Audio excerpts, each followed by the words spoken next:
अस्सलाम वालेकुम, मेरा नाम डॉक्टर राबिया कैसर है और मैं बशीर न्यूरोस्पाइन इंस्टीट्यूट पे इंटरनल मेडिसिन फिजिशियन हूँ। आज हम बात करेंगे ख़वातीन की हेल्थ के बारे में, और उसमें सबसे पहले जो प्रायोरिटी लेती है चीज़ वो है हमारी डाइट, कि हम क्या खाते हैं। अच्छा, अक्सर ऐसे होता है कि जब वज़न चढ़ना शुरू होता है तो ज़ाहिर है कि फिर हमें फ़ील होता है कि अब हमें डाइटिंग करनी चाहिए, और डाइटिंग का हमारा गोल यही होता है कि वज़न कम हो जाए। लेकिन मैं अपनी ख़वातीन को ये कहूँगी कि आप थोड़ा गोल थोड़ा सा चेंज करें। वज़न कम तो होना चाहिए, येस आई एग्री, लेकिन आपका गोल होना चाहिए ओवरऑल कि आप हेल्दी खाना खाएं। जो आप खा रहे हैं वो आपकी फ़ूड की चॉइस जो है that is a healthy food choice. और जब आप वो करेंगे, आप अपनी ये हैबिट बदलेंगे कि आप हेल्दी फूड खाना शुरू करेंगे और साथ साथ पोर्शन कंट्रोल भी करेंगे। दिन में जो स्नैकिंग चल रही है उसको एलिमिनेट कर देंगे या उसको बहुत कम कर देंगे, तो फिर आपको ऑटोमेटिकली वज़न जो है वो कम हो जाएगा।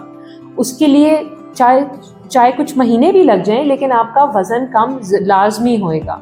लेकिन अगर आप सिर्फ इस पॉइंट ऑफ व्यू से डाइटिंग को शुरू करेंगे कि हमारा वज़न कम हो जाए, तो फिर अगर 1 महीने बाद कम ना हुआ तो आप डिस्करेज हो जाएंगे और आप वो लाइफस्टाइल को छोड़ देंगे।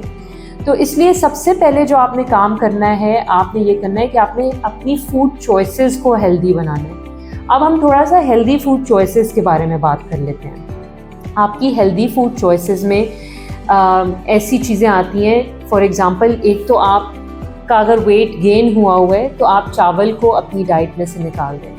आप मैदे और गंदम की रोटी को अपनी डाइट में से निकाल दें। आपने जो प्रोसेस्ड फूड्स हैं जिसमें हमारे बहुत सारे बेकरी आइटम्स आ जाते हैं, जिसमें हमारी मिठाइयाँ आ जाती हैं, हमारे डिज़र्ट्स आ जाते हैं, फास्ट फूड आ जाता है जैसे बर्गर्स, पिज़्ज़ाज़ वगैरह होते हैं, ये सब कुछ आ जाता है। आपने इनको भी निकालना है अपनी डाइट से। सबसे इम्पॉर्टेंट है कि आपने सोडाज़ को निकालना है अपनी डाइट से, यानी कि जो आपके ये कोक्स और पेप्सी और स्प्राइट्स और ये सब कुछ हैं, और इनके डाइट वर्जन भी अच्छा नहीं होता, इतना हेल्दी नहीं होता। तो आपने बेसिकली अपने आप को कोशिश करके पानी के ऊपर लेकर आना है, जो कि बहुत ही ज़्यादा हेल्दी है। आगे से गर्मियाँ भी आ रही हैं, ज़ाहिर है आपने अपने आप को 2 से 3 लीटर कम से कम 24 घंटे में पानी पीकर हाइड्रेट करे रखना है। दूसरा, जो आप जैसे मैंने कहा है कि वीट और मैदे की रोटी को निकाल दें, उसकी जगह आप जौ की रोटी इस्तेमाल करें, ठीक है। जौ की रोटी बहुत अच्छी होती है। उससे ना सिर्फ आपकी बॉडी के अंदर जो प्रोसेस्ड फूड की वजह से जो इन्फ्लेमेशन चल रही होती है वो उसको भी कम करती है, वो वज़न के कम करने में भी आपकी हेल्प करती है, और वो ओवरऑल बहुत हेल्दी है, ठीक है। आपने जौ की रोटी पे स्विच कर जाना है। इसी तरह आप नाश्ते में जौ का दलिया इस्तेमाल कर सकते हैं, दही इस्तेमाल कर सकते हैं, अंडा खा सकते हैं। अंडा और जर्दी के साथ खाएं बेशक अंडा।